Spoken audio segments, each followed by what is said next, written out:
ఏపీకి రికార్డు స్థాయిలో కేటాయింపులు చేశామన్నారు రైల్వే మంత్రి అశ్విన్ వైష్ణవ్. రైల్వే బడ్జెట్లో ఏపీకి రికార్డు స్థాయి కేటాయింపులు జరిపారని రైల్వే శాఖ మంత్రి అశ్విని వైష్ణవ్ తెలిపారు. రాష్ట్రంలో రైల్వేల అభివృద్ధికి 9,417 కోట్లు కేటాయించామని తెలిపారు. యూపీఏ హయాంలో కేటాయించిన నిధుల కంటే 11 రెట్లు అధికమని వివరించారు. రైల్వే శాఖ మంత్రి అశ్విని వైష్ణవ్ ఢిల్లీలో మీడియా సమావేశంలో మాట్లాడుతూ పలు రాష్ట్రాల్లో రైల్వే పనులు జరుగుతున్న తీరును వివరించారు. ఈ సందర్భంగా ఏపీ రైల్వే ప్రాజెక్టుల ప్రస్తావన తీసుకొచ్చారు. ఆంధ్రప్రదేశ్ రాష్ట్రంలో 84,559 కోట్ల విలువైన రైల్వే పనులు ఇప్పటికే జరుగుతున్నాయని వెల్లడించారు. అందుకే బడ్జెట్లో ప్రత్యేకంగా ఏపీ గురించి ప్రస్తావించలేదని వివరణ ఇచ్చారు.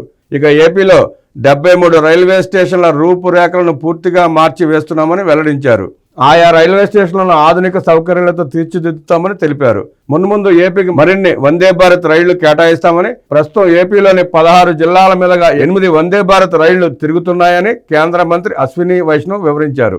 అన్ని రైళ్లు గంటకి 110 కిలోమీటర్ల వేగంతో వెళ్లేలా ఏపీలో అన్ని రైల్వే ట్రాక్లు సిద్ధం చేస్తున్నామని, కొన్ని మార్గాల్లో గంటకు 130 నుంచి 160 కిలోమీటర్ల వేగంతో వెళ్లేలా ట్రాకులు ఏర్పాటు చేస్తున్నామని చెప్పారు. రాష్ట్రంలో రైల్వే పనులు సత్వరమే జరిగేందుకు ఏపీ ముఖ్యమంత్రి చంద్రబాబు సంపూర్ణ సహకారం అందిస్తున్నారని కొనియాడారు.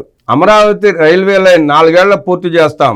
ఎర్రుపాలెం, నంబూరు మధ్య రాజధాని అమరావతి మీదుగా కొత్త రైల్వే లైన్ నిర్మాణాన్ని 4 ఏళ్ల పూర్తి చేయనున్నట్టు Vijayawada divisional railway manager Narendra A Patil తెలిపారు. ప్రస్తుతం ట్రాక్ నిర్మాణం చేపట్టేందుకు అవసరమైన ప్రక్రియ కొనసాగుతోందన్నారు. 2,545 కోట్లతో అమరావతి కొత్త రైల్వే లైన్ను గత ఏడాది అక్టోబర్లో కేంద్ర కేబినెట్ ఇప్పటికే ఆమోదించినట్టు గుర్తు చేశారు. ఈ లైన్ రాజధాని అమరావతిని గుంటూరు, విజయవాడ, హైదరాబాద్, చెన్నై సహా పలు ప్రాంతాలతో కలుపుతుందన్నారు. ఈ ఏడాది జనవరి నాటికి విజయవాడ డివిజన్ 4,865 కోట్ల ఆదాయాన్ని నమోదు చేసిందని, ఇది గత ఏడాది కంటే 3.62% ఎక్కువని తెలిపారు. ఈ ఏడాది విజయవాడ డివిజన్ నుంచి 5,000 కోట్లకు పైగా ఆదాయం రాబట్టాలన్నదే లక్ష్యమన్నారు. విజయవాడ రైల్వే స్టేషన్ ఏడాదికి 500 కోట్ల ఆదాయాన్ని పొందే స్టేషన్గా గుర్తింపు పొందిందని డిఆర్ఎం తెలిపారు. విజయవాడ, విశాఖపట్నం డివిజన్ మధ్య 128 కిలోమీటర్ల ఆటోమేటిక్ సిగ్నలింగ్ వ్యవస్థను పూర్తి చేశామని, దీనివల్లే సంక్రాంతి పండుగ సీజన్లో విజయవాడ డివిజన్ 86% పంక్చువాలిటీతో రైళ్లు నడిపినట్లు డిఆర్ఎం తెలిపారు. మంత్రి గారి వివరణ చూశారుగా.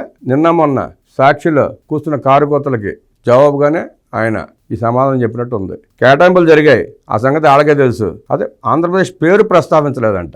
మీరు ఏనాడన్నా మీ 5 ఏళ్లలో ఢిల్లీ వెళ్ళిన సందర్భంలో ఇన్ని నిధులు కానీ ఇన్ని ప్రాజెక్టులు కానీ తెచ్చారు ఆంధ్రప్రదేశ్కి? మీరు వెళ్ళి ప్రధానమంత్రిని ఏం అడిగేవారండి జగన్మోహన్ రెడ్డి గారు? ఇప్పుడే నిజాలు బయట పెట్టండి. శాల్వా కప్పటం, వెంకటేశ్వర స్వామి ఫోటోని ఇవ్వటం, బెయిల్ కోసం, మీ వ్యక్తిగత కార్యకలాపాల కోసం, మీ వ్యక్తిగత పనుల కోసం బతిమాలుకోవడం తప్ప రాష్ట్రానికి ఒక్క పెట్టుబడి తెచ్చావా? రాష్ట్రానికి ₹1 నిధులు తెచ్చావా? ప్రజలకు సమాధానం చెప్పాలి జగన్ రెడ్డి గారు.